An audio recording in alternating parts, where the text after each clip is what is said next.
Hello and welcome to my YouTube channel Karambir तो जानो। तो स्टूडेंट्स, अगर आपने 12th क्लास कर ली है पास और आप कर रहे हैं वेट कॉलेज में एडमिशन के लिए, तो आपका इंतज़ार हुआ ख़त्म, क्योंकि हरियाणा में कॉलेज एडमिशन प्रोसेस हो गया है स्टार्ट।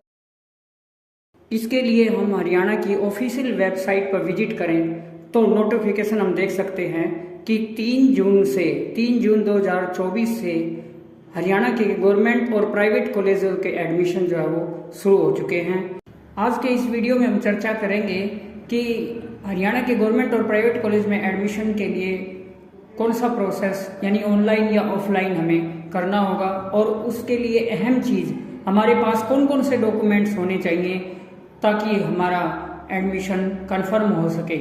तो आज की इस वीडियो में हम हरियाणा के गवर्नमेंट और प्राइवेट कॉलेज में एडमिशन के लिए इम्पोर्टेंट डॉक्यूमेंट्स के बारे में बात करेंगे। ध्यान रखिए स्टूडेंट, हरियाणा में गवर्नमेंट और प्राइवेट कॉलेज में एडमिशन के लिए केवल ऑनलाइन प्रोसेस ही होता है, जिसके लिए हमें बहुत सारे डॉक्यूमेंट्स अपलोड भी करने होते हैं। तो इस प्रोसेस को शुरू करने के लिए आपके पास ये इम्पोर्टेंट डॉक्यूमेंट्स होने बेहद ज़रूरी हैं। तो सबसे पहले हम बात करते हैं, सबसे ज़रूरी जो डॉक्यूमेंट्स है वो है फैमिली आईडी।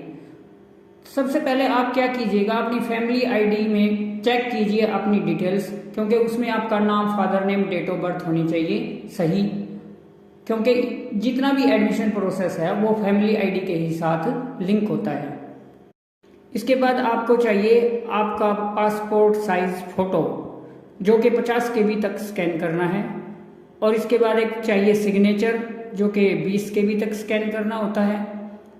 फिर आपको चाहिए एक 10th की मार्कशीट, 10वीं की मार्कशीट और 12th की मार्कशीट।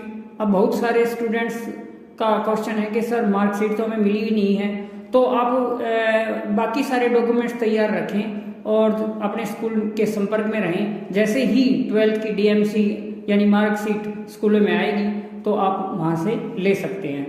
अगर आपने 12th हरियाणा बोर्ड के अलावा किसी और बोर्ड CBSE या अदर बोर्ड से की है तो आपको ज़रूरत होगी माइग्रेशन सर्टिफिकेट की, जो लगभग बोर्ड 10वीं की मार्कशीट के साथ ही भेज देते हैं। इसके अलावा यदि आपके पास NCC, NSS, स्काउट या कोई स्पोर्ट्स सर्टिफिकेट है और आप उसका बेनिफिट लेना चाहते हैं तो आप उन्हें अपलोड करने के लिए तैयार रखें। अब बात करते हैं रिजर्व्ड कैटेगरी सर्टिफिकेट की।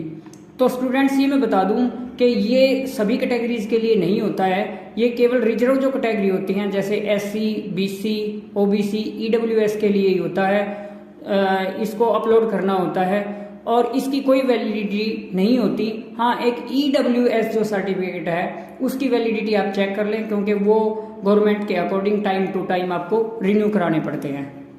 फिर आपको चाहिए इनकम सर्टिफिकेट।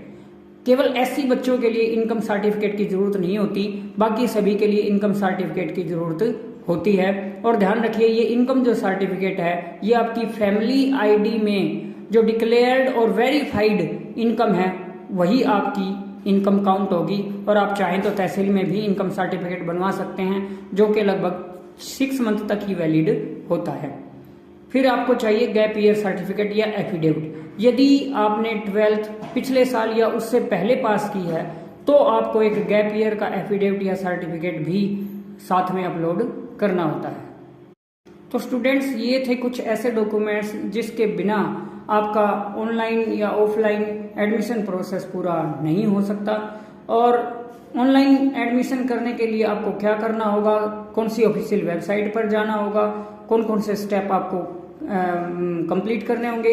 तो अगर आप इन सब के बारे में जानना चाहते हैं तो वेट कीजिए हमारी एक दूसरी वीडियो का, जिसमें मैं आपको स्टेप वाइज रजिस्ट्रेशन और कंप्लीट प्रोसेस विद काउंसलिंग और मेरिट लिस्ट के साथ बताऊंगा। तो चैनल पर बने रहिए। चैनल पर यदि नए हैं तो चैनल को सब्सक्राइब